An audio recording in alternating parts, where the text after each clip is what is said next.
تمام سب چیزوں کے بجائے کلام اللہ ہوتا کہ اٹھتے بیٹھتے اس کی تلاوت کرتے، اٹھ کے بیٹھتے اس کو دیکھتے، اس کو سمجھتے، اللہ کے اس ٹیلی گرام کو پڑھتے، اللہ تبارک تعالیٰ نے اس میں کیا بتلایا ہے، کیا حکمتیں ہیں، کیا راز ہیں، کاش اس کو دیکھتے تو اللہ کی قسم آج دنیا تمہارے قدموں پہ جھکی ہوئی ہوتی، آج دنیا کی دولتیں تمہیں اپنی گود میں بٹھائے ہوئے ہوتی، آج دنیا کے تم سب سے بڑے قائد اور رہنما ہوتے۔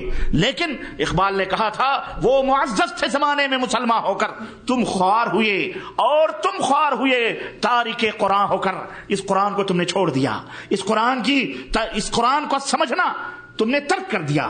تمہیں انگریزی سمجھ میں آتی ہے، تمہیں ٹونی بلیئر اور بش کی باتیں سمجھ میں آتی ہیں، تمہیں جارج فرنانڈیز اور نہ جانے کن کن لوگوں کی باتیں سمجھ میں آتی ہیں، تمہیں تیلگو سمجھ میں آتی، تمہیں سب سمجھ میں آتی ہے، تمہاری اپنی زبانیں سمجھ میں آتی ہیں، تجارت کرنے کے لیے تم نے، بزنس کو بڑھانے کے لیے، ملک اور دولت کو پانے کے لیے تم نے دوسروں کی گھٹیا زبانیں، ان کی اپنی بنائی ہوئی زبانیں تم نے سیکھ لی چند ٹکوں کے لیے، لیکن تم نے اگر نہ سیکھا تو رب ذوالجلال کے کلام کو نہ سیکھا، تم نے اگر نہ اہمیت دی تو رسول اللہ صلی اللہ علیہ وسلم کی جو زبان تھی عربی، اس کی تم نے اہمیت نہ دی، نہ اس کلام کو تم نے سمجھنے کی کوشش کی۔ اے میرے عزیزو، اسے کسی مولوی کی تقریر نہ سمجھنا، یہ دل کی آواز ہے جو تمہارے دلوں پر دستک دے رہی ہے کہ اٹھو اور اس قرآن کو سمجھو۔ اس میں اللہ عز و جل نے کیا عطا فرمایا ہے؟ ایک ہوتا ہے اس قرآن کی ورق گردانی کر لینا، اور ایک ہوتا ہے اسے یوں ہی پڑھ لینا، ایک ہوتا ہے اس کے لفظ کے معنی اور مفہوم سے اپنے دل و دماغ کو منور و مجلہ کرنا، اسے روشن کرنا۔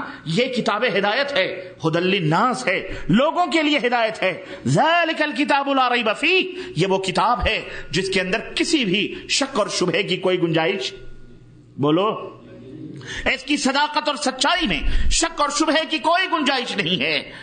ھدی للناس، ھدی للمتقین، یہ وہ کتاب ہے جو پرہیزگاروں کے لیے ہدایت ہے، اس میں گمگشتہ راہ کے لیے نور اور روشنی ہے، یہ لوگوں کو تاریکیوں سے نکال کر روشنی میں لاتی ہے یہ کتاب۔ میرے عزیزوں، میرے مسلمانوں، یہ اللہ تعالیٰ نے تمہیں کیوں عطا فرمائی ہے؟ تعویذ بنانے کے لیے؟ بولو، مردوں پر پڑھنے کے لیے؟ ہیں؟ کس لیے عطا فرمائی ہے؟ کس لیے عطا فرمائی ہے؟ یہ کتاب اس لیے آئی ہے تاکہ تم اسے اپنی پیشانیوں کا جھومر بناؤ، اس کو پڑھو اور جو یہ کہہ رہی ہے اس کے مطابق اپنی زندگی کو گزارو، اس کے مطابق اپنے جیون کو سدھارو۔ اگر تم نے اس قرآن کے مطابق، اس کتاب کے مطابق اپنی زندگی کو اگر نہیں گزارا اور نہیں سدھارا، رب ذوالجلال کی قسم، کائنات کی کوئی بھی چیز، کائنات کی کوئی بھی طاقت تمہیں ذلت و رسوائی سے بچا سکتی نہیں، بچا سکتی۔ یہ نوٹ کر لینا، یہ نوٹ کر لو اپنے ذہن و دماغ میں۔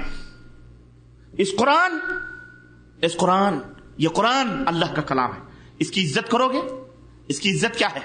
اس کی عزت یہ ہے کہ اسے جزدان کے اندر، بہترین ریشم کے کپڑے کے اندر لپیٹ کر، خوشبوؤں سے معطر کر کے اسے اتنی اوپر الماری میں رکھ دو کہ کبھی موقع بھی ملے ہاتھ بڑھا کے چھونے کا تو اسے نظر ہاتھ نہ پہنچے اس تک، اور صبح شام برہمنوں کی طرح گھنٹی بجا کر، یا تم گھنٹی نہیں بجاؤ گے، کم از کم اگربتیاں سلگا دیا کرو، قرآن شریف رکھا ہوا ہے کہ نہیں؟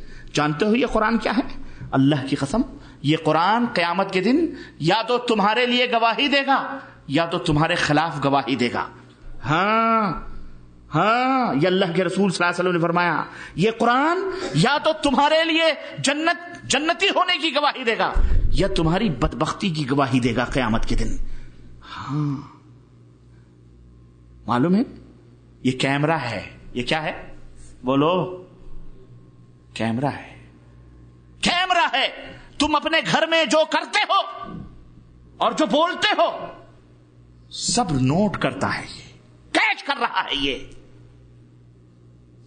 کہیں ایسا نہ ہو، میں ڈر رہا ہوں کہ یہ بات تمہیں بتا رہا ہوں اور تم کل ہی سے اس کو کسی کنویں یا کسی دریا میں جا کے ڈال دو، نہ رہے بانس، نہ بجے بانسری، نہ یہ رہے گا گھر میں، نہ میرے خلاف قیامت کے دن گواہی دے گا۔ اللہ نہ کرے ایسے بدبخت بنو، اللہ نہ کرے ایسے بدقسمت بنو، اللہ نہ کرے وہ دن آئے۔ میرے عزیزو، یہ قرآن بولے گا قیامت کے دن، بولے گا اللہ تعالیٰ کے سامنے، کھڑا ہوگا، یہ کھڑا ہوگا تمہارے خلاف، یا تو کھڑا ہوگا یا تمہارے بغل میں کھڑا ہو کر تمہاری سفارش کرے گا۔ اللہ اللہ، اس قرآن کی اہمیت کو سمجھو. یہ تمہارے گھر میں موجود ہے. تم یہ نہ سمجھنا کہ میرے گھر میں کچھ بھی نہیں، دروازے بند ہیں، کوئی نہیں دیکھ رہا. رب کا کلام دیکھ رہا ہے.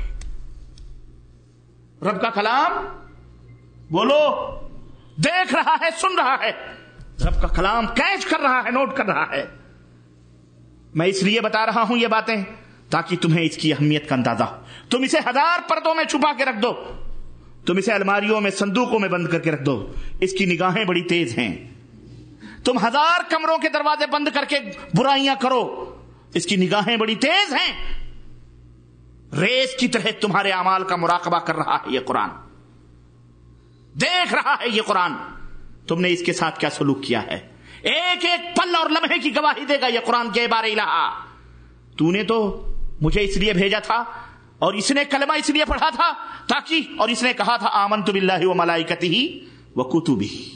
تیرے قرآن پر، تیری کتابوں پر ایمان لاتا ہوں. اللہ جھوٹا ہے یہ ایمان لا کے میرے زیر پر اثر پر میں گھر میں موجود ہوں، اور یہ اس طرح کی نالائقی حرکتیں کر رہا تھا، اور یہ اس طرح معصیت اور ذنوب کر رہا تھا، گناہوں کے اندر ڈوبا ہوا تھا، یہ شرک اور بدعت کے اندر ڈوبا ہوا تھا. اے اللہ، تو نے تو مجھے نازل کیا تھا شرک اور بدعت کو مٹانے کے لیے، کفر اور شرک کو ختم کرنے کے لیے مجھے نازل کیا تھا. تو نے لوگوں کو برائیوں سے روک کر بھلائیوں کی طرف لانے کے لیے. لیکن یہ بندہ یہ تمام سب میرے سامنے کیا کرتا تھا اے بار الہا، لیکن میں خاموش.